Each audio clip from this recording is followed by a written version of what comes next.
All right, welcome everybody to today's acceleration class on section 2. We've got a great session for you today. We're joined by Tom Shaw, another intelligent Tom on the team.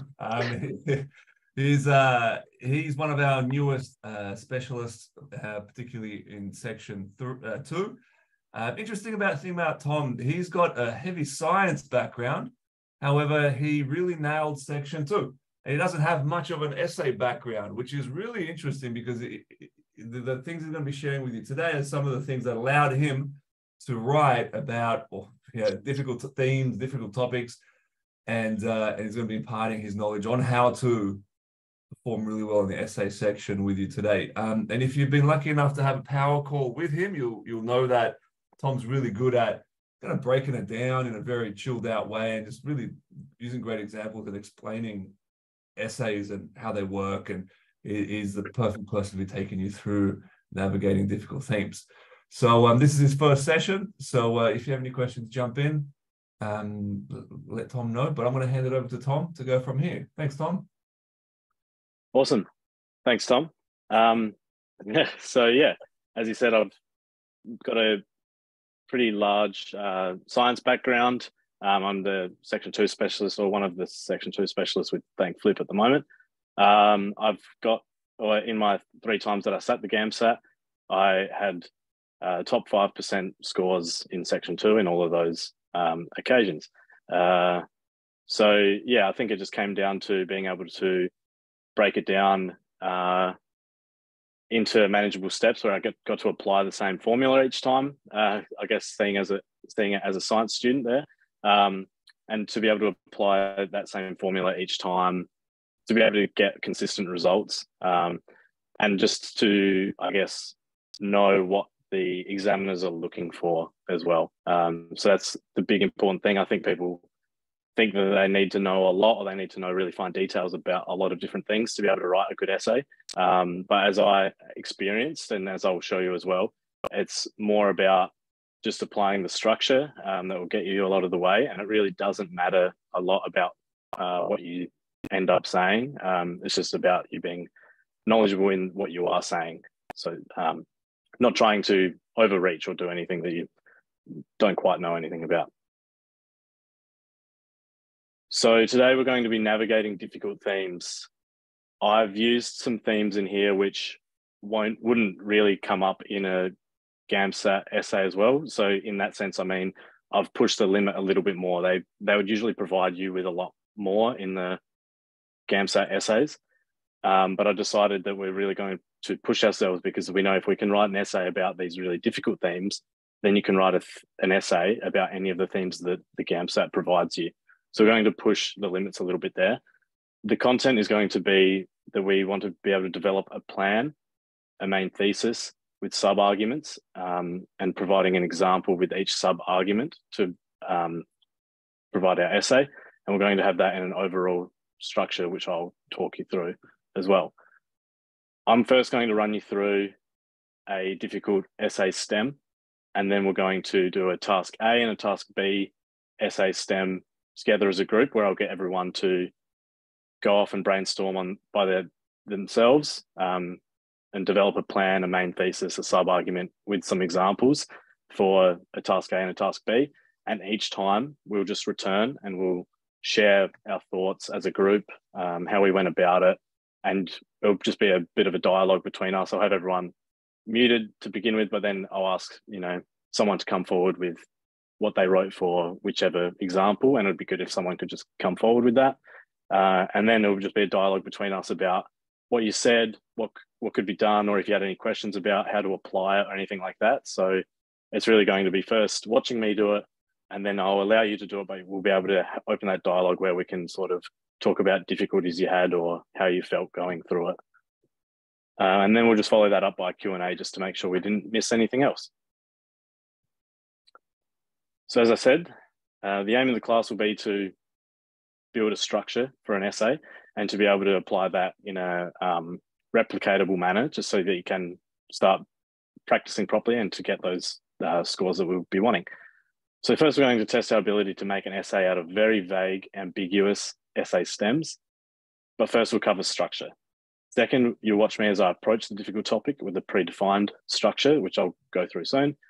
And then we'll practice developing a plan for those two different themes as I talked about. But first, before we get into that, just so that I know I'm addressing everyone's key problems here, what is it most that you want to get out of this? Or what's your biggest fear with the essays?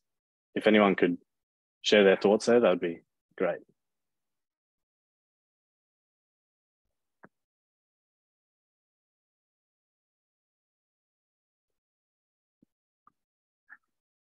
All right, we've got Renee typing into the chat saying freezing. Anyone else? What are your worries? What are your concerns? What are you worried about? Freezing. Section. Tom, for me, I guess having sat it 3 times already. For me, I think it, again, probably not as like ambiguous topics, yes, but it's really just having the succinct. Yeah, freezing. I agree with freezing, but it's more probably. It's communicating, because I've often, especially under pressure, I often struggle to write what I want to say. So it's more that articulation for me. It's a big thing. It's sort of like I get real jumbled in my thoughts as it comes out onto a page, and then I just sort of, I suffer with that tripping over my own feet kind of thing, tripping over my own thoughts, which leads to just a spiral. I often then, and the clock it's like the loudest sound in your head is that like tick, tick, tick. So I tend to be a little bit more poetic in my writing, so arguing things is a bit challenging for me as well, because I'm probably a little bit more of a creative mind. So sometimes some of those topics that come up that you probably would want to more favor an argument, my argument gets lost because I'm a little bit more reflective and sort of a little, they're my thoughts. No, that's great. It's great that you, as well as everyone else, seems to know the troubles that they have as well, because if you don't know your trouble, it's difficult to address it, of course. First of all, with freezing, as you're talking about, Lily, and then I think that's also a fear with a lot of people as well. The fear of freezing will be, it's going to stem from either you being attacked with something that you don't know what to talk about with it, or you don't have any, you don't have any good examples, or it just really blindsides you. So that's why we're going to be attacking the ambiguous topics here, because I'm going to show you, as probably my friends and my family will always say about me in sometimes a negative way, they'll say you make an argument out of everything.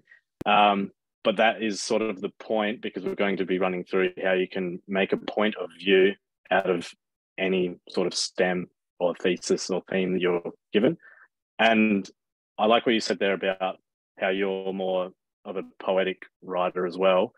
I think the great thing about with the structure I'm going to show is, yes, it will be more geared towards argumentative / providing 2 different points of view, but that in itself will be a creative exercise, because it will be about looking at something from 2 different points of view and being able to sort of, provide not even your own point of view, just to be able to provide 2 different points of view on a subject. So it'll be actually about thinking creatively about a theme or about an essay stem, which will be, I think, a big thing, both about with you wanting to apply your own sort of poetic and more creative way of looking at something, but also in a great way of everyone overcoming their fear of freezing, because it will be not really actually about, you or what you know specifically.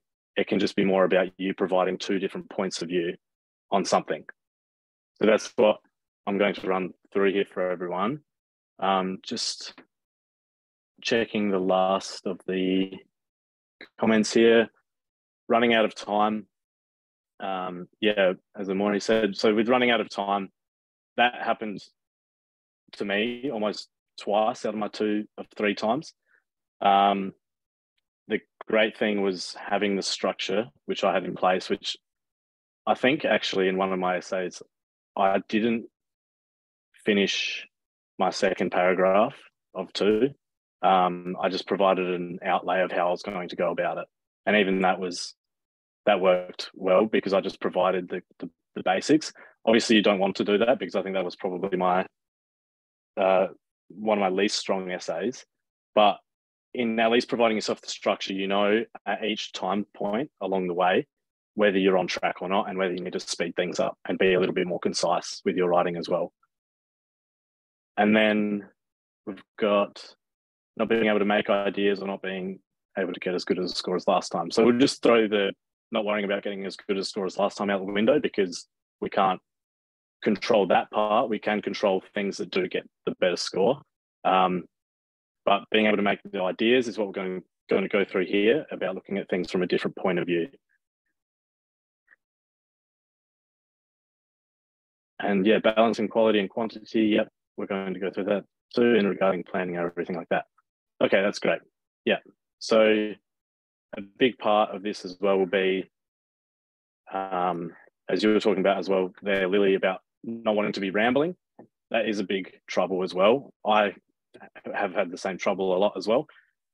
A big thing too, to get out of this, to avoid the rambling, will be to be following or thinking about this structure as well that I'm going to show you too, to make sure that you actually are thinking about when you're writing, you're saying, I've provided this, I've provided that in this structure that we're thinking about. I don't need to talk about this anymore. It's time to move on, because that will actually give you those checkpoints to keep moving, and it'll provide you that structure to move through a, you know, concise, well thought out essay, which provides points of view. So firstly, common pitfalls with GAMSAT essay takers. So something that I was reading about with the GAMSAT and ASA is the writers or the markers saying that students tend to miss the forest for the trees. So that is sort of where we come back to that rambling aspect. And it's the fact that people can sometimes, I think, fixate on a point of view or their own point of view, or only one way to look at a problem, or they even just fixate on a topic within a theme. So if there's an overriding theme, they might just pick an aspect of that topic and just really focus on that, and that's where they sort of become hyper fixated on something, and that's not what we want to do. So we want to be able to step back and just look at the broad picture of what's going on, and then just be providing two different points of view on that overall picture that we're looking at. So a big component of the GAMSAT essays is that we want to be able to show that we have critical analysis skills, so critical thinking skills, because that is what they're marking for people to become a doctor. They don't want people or doctors that are pig-headed in their, in their ideas, or that don't show the faculty to be able to weigh up different points of view and to ultimately put a little bit more weight on something like that. Or they don't even have to do that either. It's just about being able to weigh those points of view up. So the goal with writing the essay is going to be to show that you are a rational person and that you're able to provide a critical analysis. So that's going to be the application of skeptical, unbiased, and rational analyses. So if the best thing you can do is just be skeptical about 2 points of view, that's going to be great. So the way that I think of it, and to be able to portray it to everyone to think about it really easily, would be to just remember to play devil's advocate. So maybe if you pick one salient point of view, and then you play devil's advocate against that point of view. This has been what's worked extremely well for me. And the best thing with doing that is it both provides you the structure naturally of how you're going to go about it, because you know that you've provided one point of view, and in your next paragraph, you're going to provide that next point of view. And all of a sudden you have an essay before you know it. And the thing is, with any theme and anything in life, really, there is more than one point of view to the theme. And it won't be about, bludgeoning the essay markers with a lot of facts or showing them how smart you are because you're more righteous or more moral in this way, or what's right. It's going to actually be about showing them that you're able to think through, a big theme or a topic and show that you're a critical thinker and that you can actually reason with two sides of an argument. And then that's where the little things then come in, where they then will be looking at, you know, the quality of what you say or the examples you provide. But they're just such small details that once we have this overriding structure, that we can just weave them in and it'll be all right.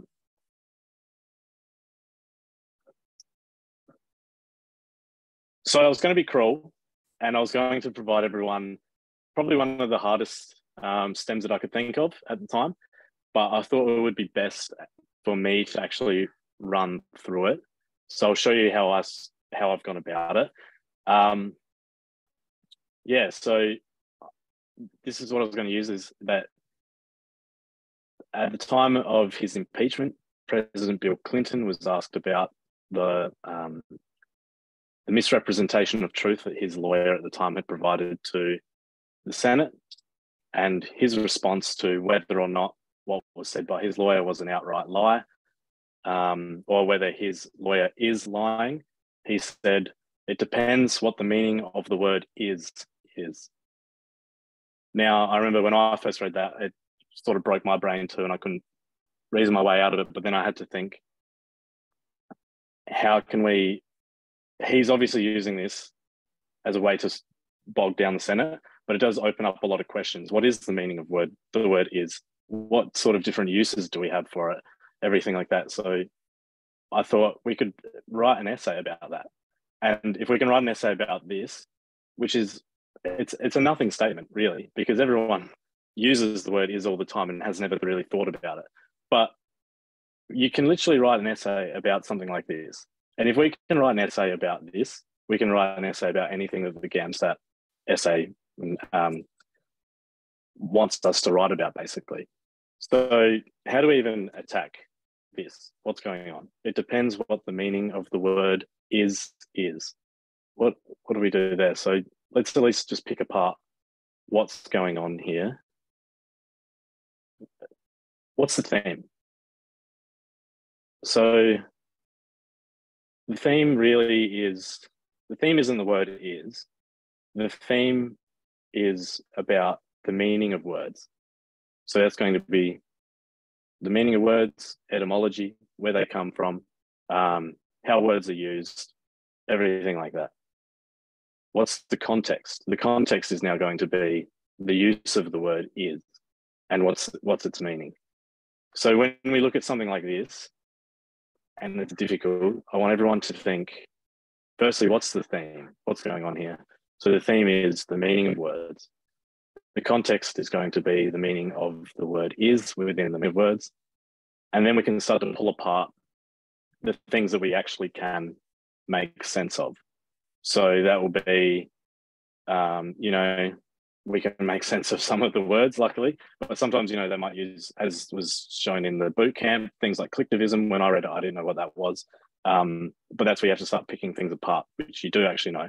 And then we're going to apply our own personal experience or cultural lens over this, as well as with those points of view. And that's how we sort of imbue that more nuanced approach that gets those higher marks from the GAMSAT essay markers.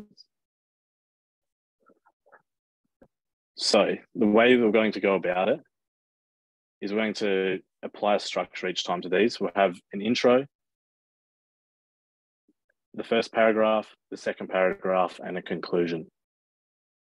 Now in the intro, we're going to talk about the theme and the context.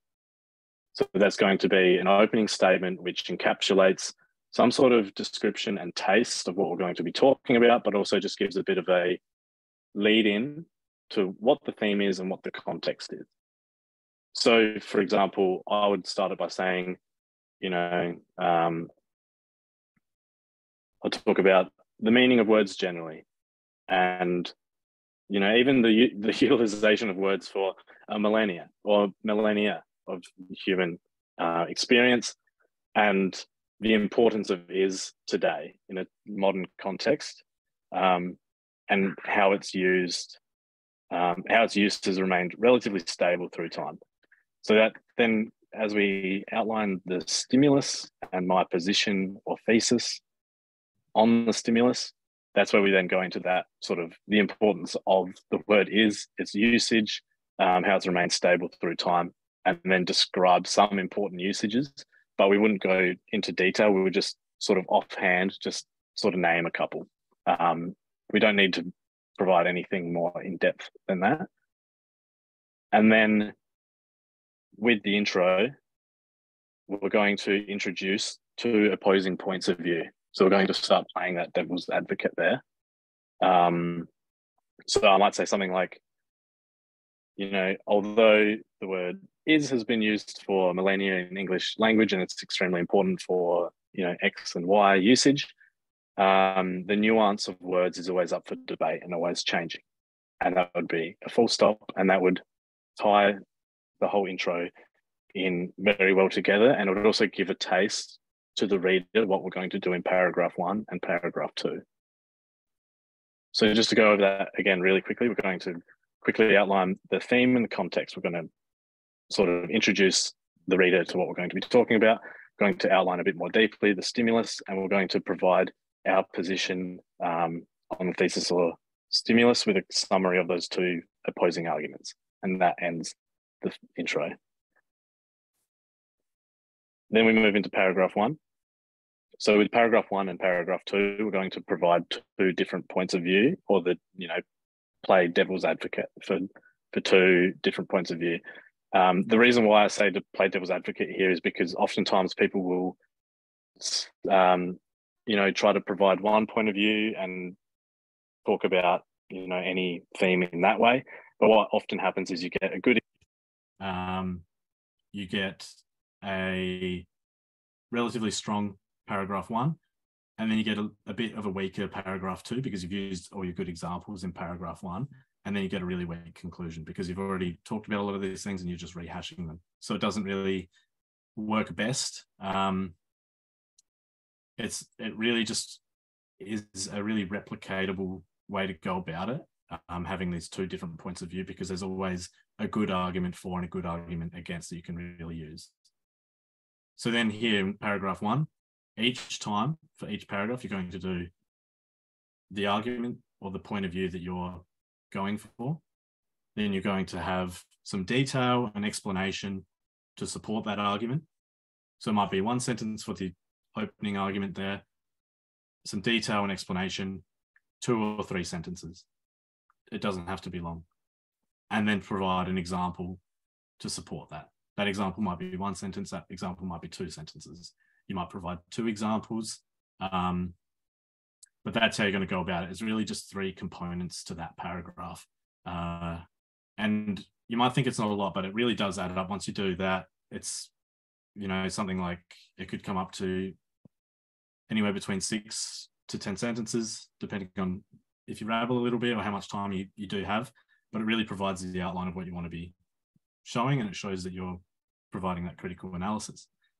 So for me, looking at here, it depends what the meaning of the word is. I'd start with my leading argument being the meaning of the word is, and what it means today, basically, how it's used today. So I'd explain its importance, its use in English for over 2,000 years, and how it's remained unchanged. And then after that, I would then provide examples of different uses. So I'd say it's used, to describe this person is doing, or he is, something like that, to provide the different examples of how it is used and how it can't be misconstrued for anything. So that it sort of goes against the main stem here, saying that it depends what the word of the meaning of the word is. Well, we know what the meaning of the word is, and we know its applications. And then I'll wrap that up in that paragraph there. I'd say, therefore, clearly the meaning of the word is well known to include uses such as X, Y, and Z. And that's where I'd bring in saying, so it can't be misconstrued what the meaning of the word is because we use it regularly and it's a well-known word. And that'd be my leading argument. So that's a whole paragraph there that we've been able to write about the word is. Then going into the next paragraph there is where we're going to provide the counter argument and some detail and explanation for that, as well as an example, again, to support that. So as I was thinking about it again, I'll think in my head, well, however, the meaning of words changes all the time. I'll then explain how words can change through time, maybe describing things how English adaptations of Latin have occurred, or I'd explain how misuse of words happens or how new words are created, basically. So after explaining how, we've gotten our words from Latin words, or how the meaning of words changes through time, or how people misuse words, or how new words are introduced all the time, even to the dictionary to this day, I'll then provide the examples of words that have changed in meaning or have been created. And even as I was writing it, I hate to say it, but even words like gaslighting or vibe, or words that are contemporary and come up, as much as it cringes me to put it in there, they work. It shows the reader and the marker of the essay that you're able to provide an example, and not only that, you're providing an example which relates to popular culture as well, and that's really what they're looking for. One example in this for me where it actually ended up working was I had to provide an example of a celebrity. I've talked about this a bit, but it just works so well because it plays into the fact that it really doesn't matter what example you choose. It matters that you just choose an example. So I was talking about a celebrity. I had to make an example of some sort of celebrity. I'd already talked about my argument. I'd already made my detailed, explanation of why celebrities are important. And then I really couldn't think of an example of a celebrity to use. And I was cracking under pressure. I was freezing. I was running out of time. I didn't know what to do. So I ended up sort of cracking because just for some reason in the front of my head, I just had Kanye West stuck in the front of my head, and I didn't want him there. I wanted to get rid of him. I didn't want to use him in an essay, especially an essay to apply for a medical school. I thought it was laughable, and I didn't even think I wanted to associate with him in my essay anyway. But it was the fact that I just knew that I had to choose an example. I was freezing on the spot.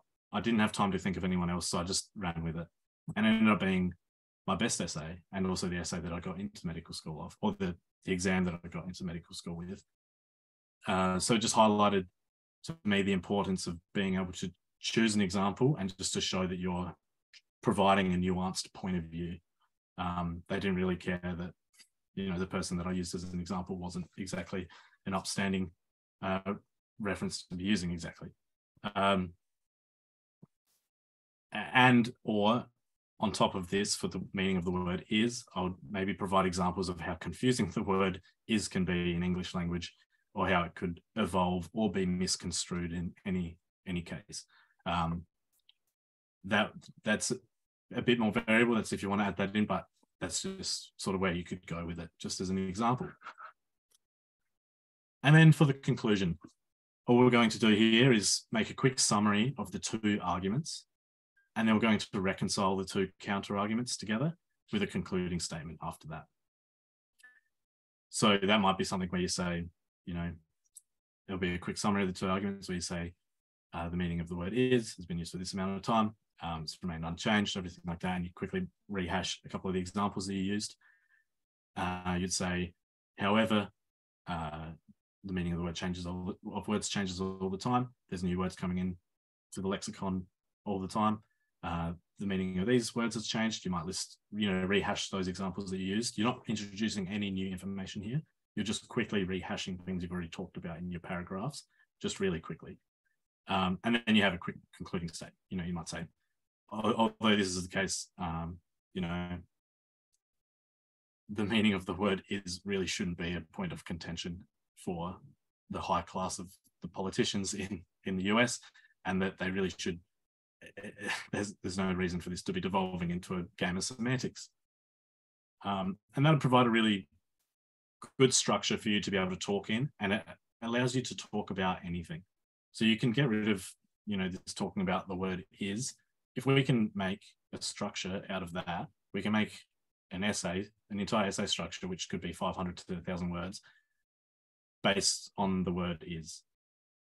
So what we need to be able to do is just to take that structure, which is going to be an intro, 2 paragraphs and a conclusion, and to be able to apply that like a formula, as I was thinking with my science background, to anything, and you can come up with 2 points of view or play devil's advocate, which will show you which will show the GAMSAT markers all of the requisite details they need to know about you as a critical thinker and as a potential or a future doctor.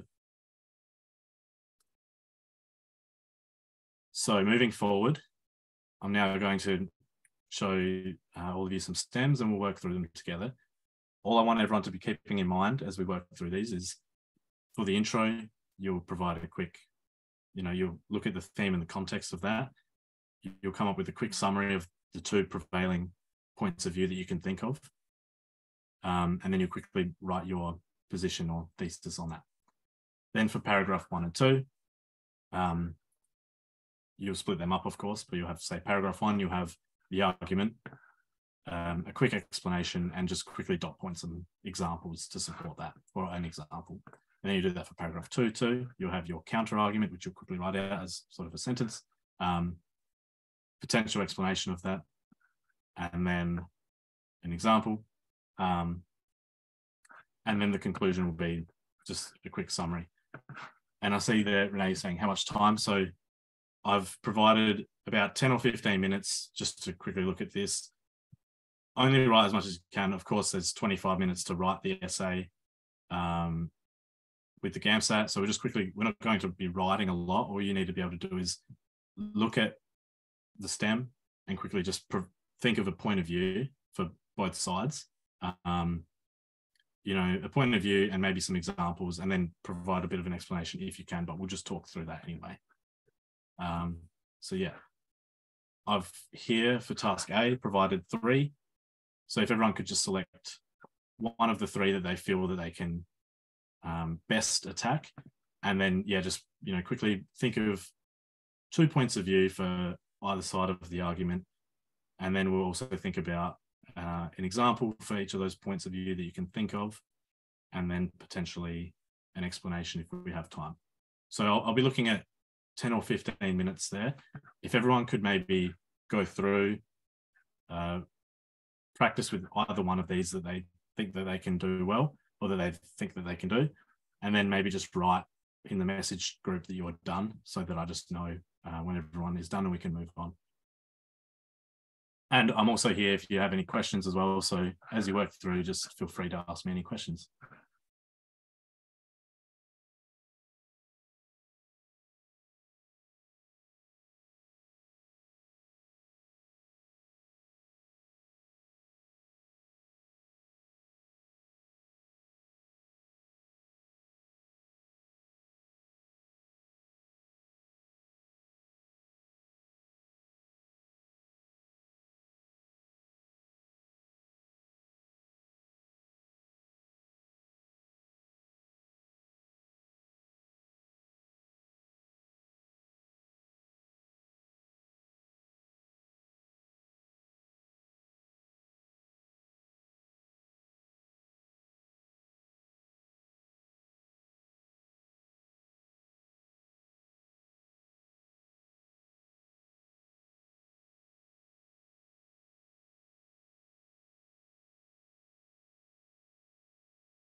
Okay, so I'm just thinking 2 more minutes for everyone.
Okay, just for the interest of time there, I think we'll have to move that on there and we'll start sharing with each other here. So who took "We have become gods, but for the wisdom"? Did anyone prepare anything for that? I did, yes. Yeah, I did too. Okay, great. Could you So maybe did just, if you could maybe just provide, the 2 points of view that you had there and some of the examples you came up with? Okay, so I went with the sense that it was about wisdom. So I pretty much said that like the virtue of practical wisdom is having a combination of moral skill and moral will. And however, society has unconsciously challenged this behavior through rules and incentives. And so I went on the side that education has become so scripted that it's an insurance policy. However, what they insure in its place is mediocrity, and it doesn't encourage the virtue of wisdom.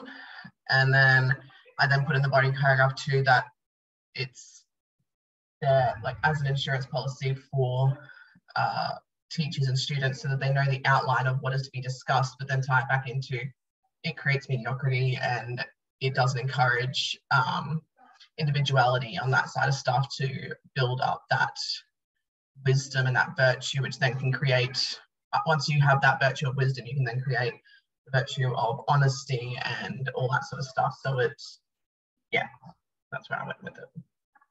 Yeah, great. How did you feel with that and applying the structure, pulling it apart? I mean, good.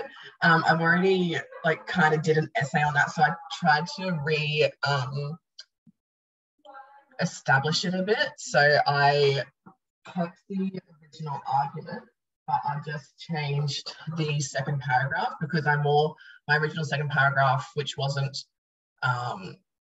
an opposing one, it was more on the side that is important to remoralize work and create an environment that celebrates the moral exemplars. So in a sense, like your original reason for wanting to do what you want to do, don't change it in a sense, just because society has expected you to.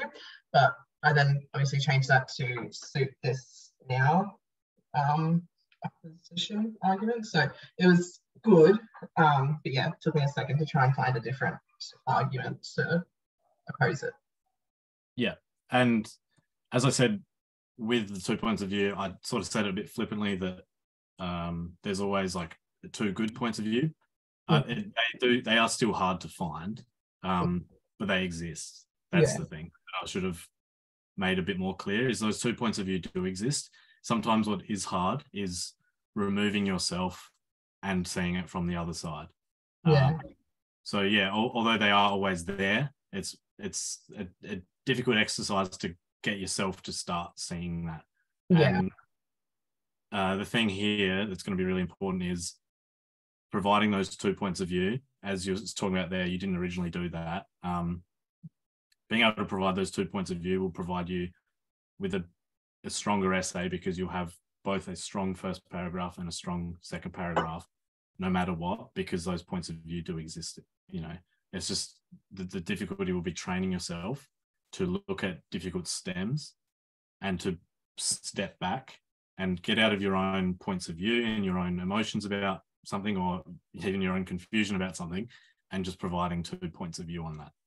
And that ties back to what I was doing with is, you know, the meaning of is, you know, being able to step back and then just provide 2 different points of view of the situation. And that provides a good, strong essay. Okay, thank you. And who did the second one? Yeah, I did. I did. Could be either or. Just run through what you did. I'm happy to. Yeah. I did so it was the problem isn't the system, or I can't remember what the exact words were, but that one. My 2, I kind of took it as as in fixed, as in like a fixed imposition, as in like the system is not changing, or like evolving with the times. So first paragraph would be about the needs of a population, as in like there's a lot of stuff going on about mental health at the moment, and you know, that kind of thing. And then I would have put for and kind of elaborated on that fixed system, and it's just not basically not evolving. And then for the second paragraph, I kind of came from like a devil's advocate point of view, and was like, there's actually no issues with the system. We are kind of too privileged, and we expect too much within today's society. So like more money, more jobs, the whole wellness thing that's on at the moment, and the like the comparison culture that's going on. And I would have talked about those 2 things. Yeah, that's really good. Great that you played devil's advocate there as well. And what that does as well is, obviously, again, tying back, that it provides you with that really strong essay to be able to talk about. And then the next step from that, because you've just been able to navigate what is a pretty difficult theme, as you're talking about there, you'd sort of even have to interpret what they mean by fixed. They might mean that, you know, it might be fixed as in repaired. So there's a lot of different ways to take that. And so it's very ambiguous. But even with that, you've been able to take it and split it up into 2 points of view.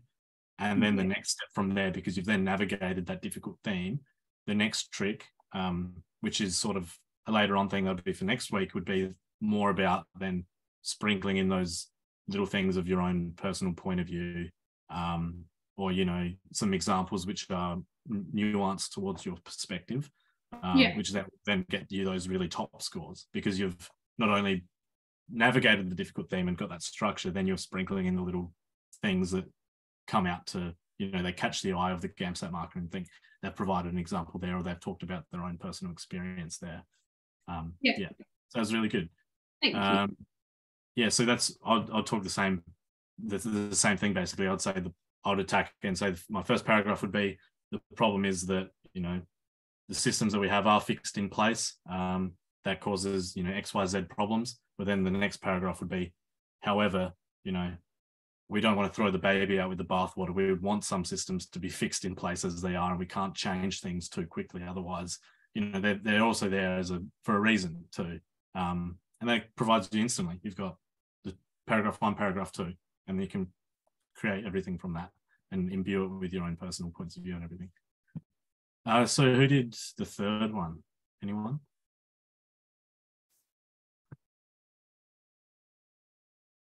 no luck on that one. I thought that one might not attract any attention, but that's all right. Might just keep moving on as well to the next one anyway, so we've got enough time for that. So task B. Again, I'll just do, I think, 10 to 15 minutes here if everyone can quickly, create 2 points of view, quickly provide some examples there and some explanations, and then we'll run through those as well. Any more questions or anything like that, I'm just here as well. So yeah, I think we'll have about 10 minutes. If everyone could also just write done in the message box again when they're ready, and we'll be able to move on from there.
It'll just be 2 more minutes.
All right, again, just for the interest of time, we'll have to keep moving. So who wrote something for All is Fair in Love and War?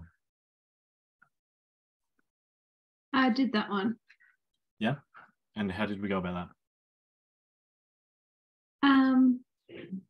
I kind of came for task B, I like go normally like a creative writing way instead of the argumentative way, but I did the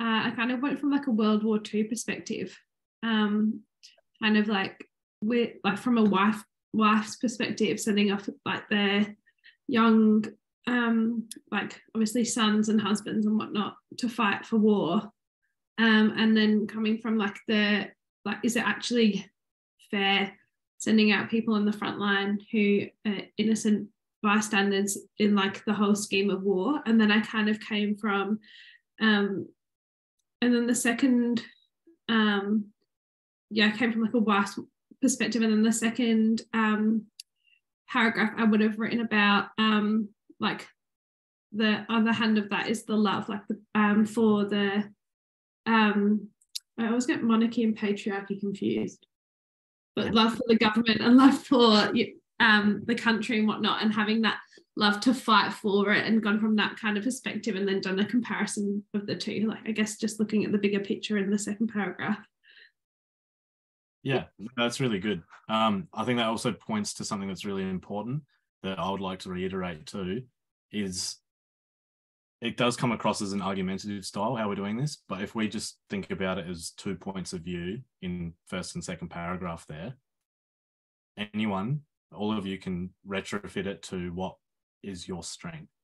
So if your strength, as you were talking about there, and that's a really great way to go about it. I love that. So if you're more of a creative, if your strength is more in creative writing rather than say bludgeoning someone with facts and making an argument, yeah, then a great way to go about that would be to provide 2 points of view, which are sort of either in contrary to each other or which are just on different sides of the spectrum there.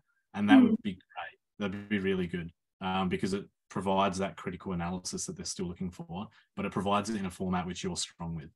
So it's perfect.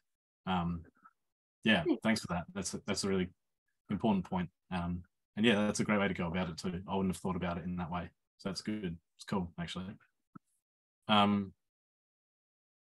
Anyone did the truth is rarely pure and never simple?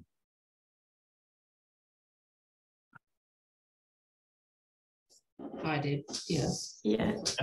How did you go about that?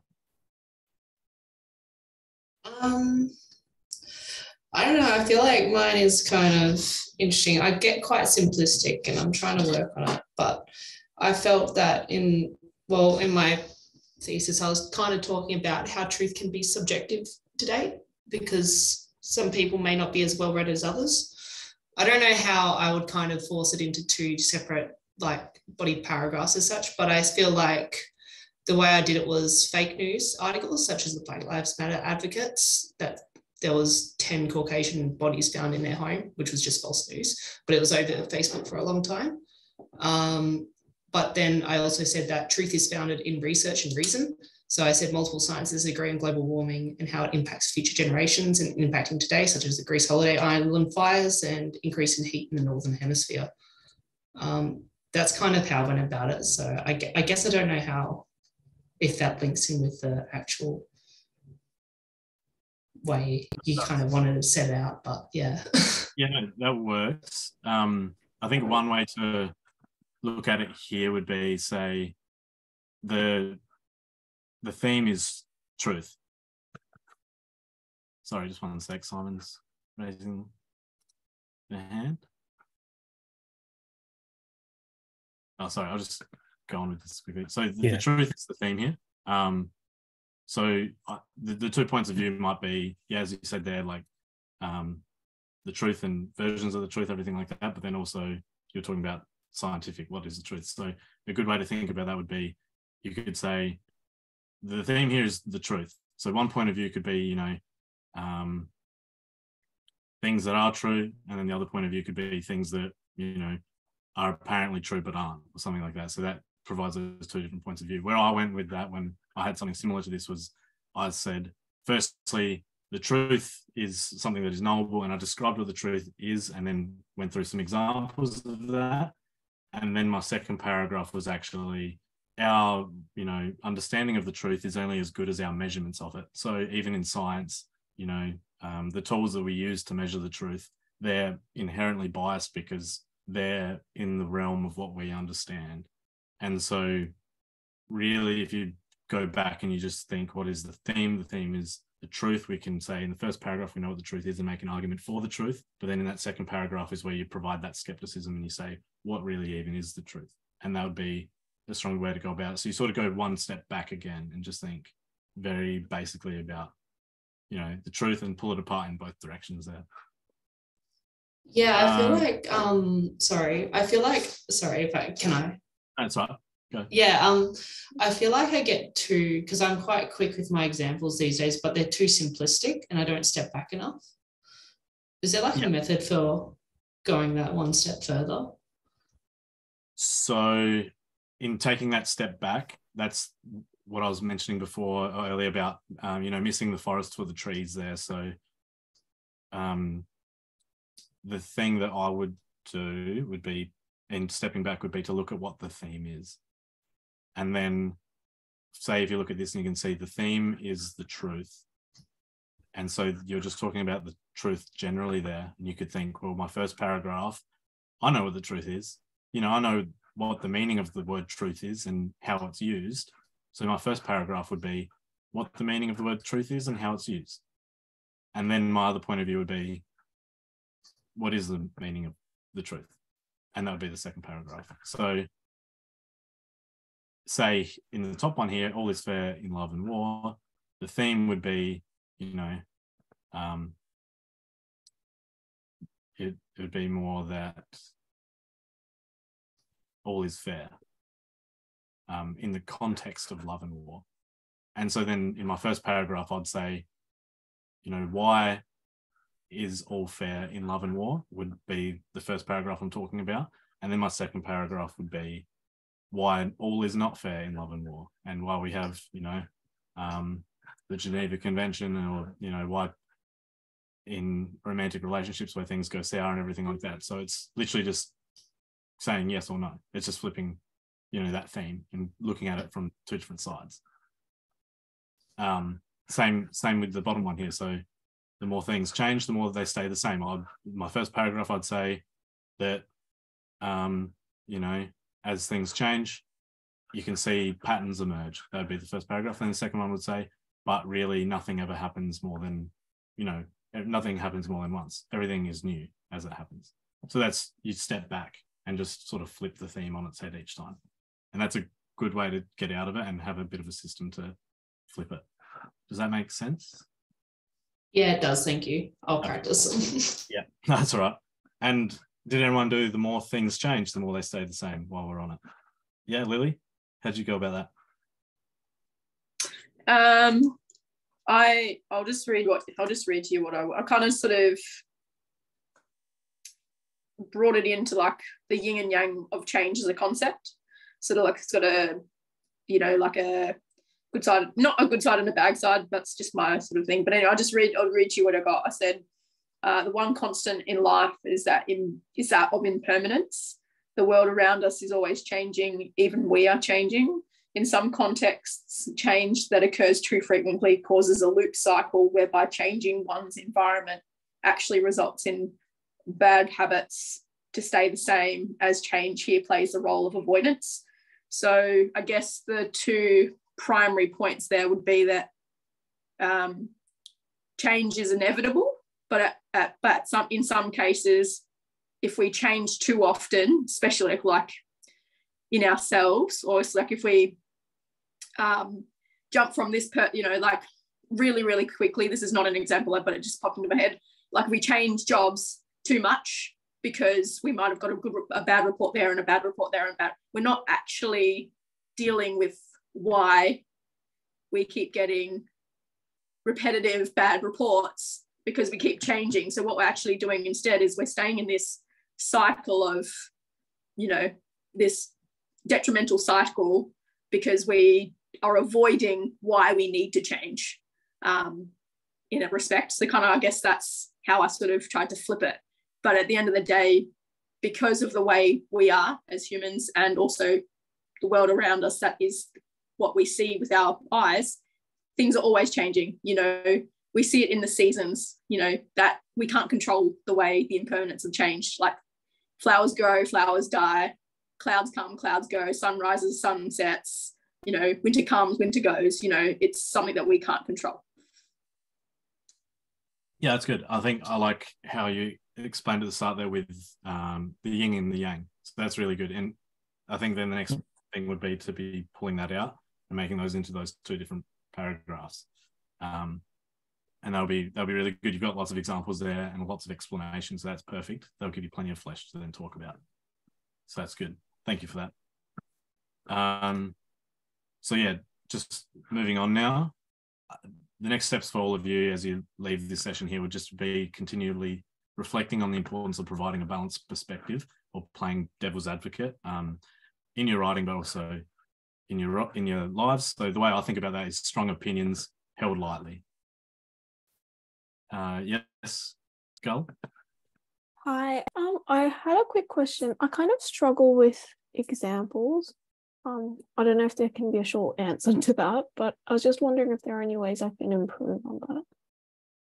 So as I talked about with the examples that I even had trouble providing, an important thing would just be to provide any example. It really doesn't matter what it is. So it's even better if you can just provide an example from your own life. So if you talk about, you know, all is fair in love and war, and you even just have an example of a relationship that you had seen play out in any way, if it was on TV, if it was anything like that. It's just about providing an example. It's not about, you know, don't be so scared about having to provide a really good one. It's just about doing it, because that's what gets us. Okay, cool. Thank you. Yeah, and sorry, we're just running up against time here, so I'm going to run through the rest of it. So we've got, I'd just like everyone to continue to brainstorm how you can always provide 2 points of view for a STEM or any situation. If you're listening to something on the news or you're thinking about anything, just try to provide in your head 2 points of view to support or refute anything there. And just complete the homework and discuss any ideas that we have on Slack. So the homework will be just to write a complete essay for the 2 plans that you generated. Or if you want to challenge yourself, write 2 essays with 2 of the other STEMs. So you get to practice that technique a little bit more. And then take a 30-minute break and then read those essays again and give it the feedback as though you are a GAMSAT examiner, and really think about if you are providing those 2 points of view. And if you're writing, you know, if you're then writing it within that structure that we're looking for. And that's all. Any comments or questions, please let me know. We've got the feedback form right at the top of this meeting chat as well. It'd be really good if you could please fill that out. As Tom said, it's my first time taking a lesson. So I'd really like any feedback that you have, just so I can look at ways that I can improve the session as well. So yeah, thank you, everyone. Hi guys, it's me here. Thanks, Tom. I would love for everybody to please take 30 seconds right now, fill in the feedback forms. Tom, in the chats, can you just pop the link back in? Yep. So that everyone can see it. I'm just going to log into Slack and grab that as well, unless you need me to do it. And maybe you can just click stop on the record. Yep. Stop share. Thank you. I'll reclaim host.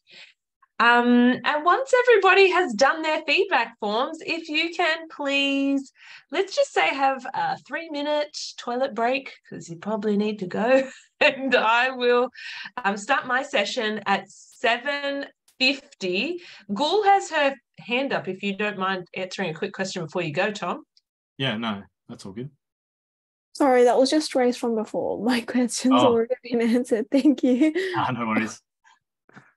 Actually, I have to stop the recording, so I will do that. Bye to our recording buddies.